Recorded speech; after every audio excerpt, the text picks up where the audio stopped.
Македонската економија ќе расте побавно и од економијата на Косово, а власта лаже дека сме трета економија во Европа. Обвинуваат денес од СДСМ, повикувајќи се на анализата и бројките од Меѓународниот монетарен фонд. ВМРО ДПМН, од друга страна, потсетуваат дека навремените мерки за време на најголемата енергетска криза дадоа мерки и инфлацијата намалена за 3,4%. Македонската економија ќе расте побавно од економиите во регионот во следните 5 години. Дури и Косово е пред нас.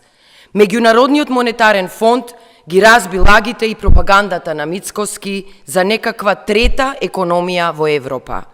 Според ММФ, во следните 5 години македонската економија во просек ќе расте само за 3%.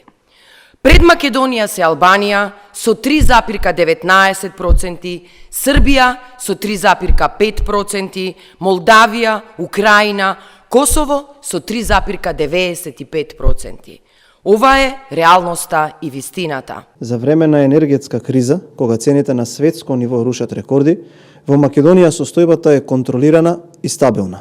Наспроти сите прогнози на опозицијата и нејзините сателити, според Државниот завод за статистика, инфлацијата се намали и на годишно ниво и во јуни изнесува 3,4%. Што представува посебен успех, фактот што инфлацијата кај храната и безалкохолните пијалоци изнесува 2,5%, додека кај облека и обувки е 2,1%, бројки во услови на најголемата енергетска криза.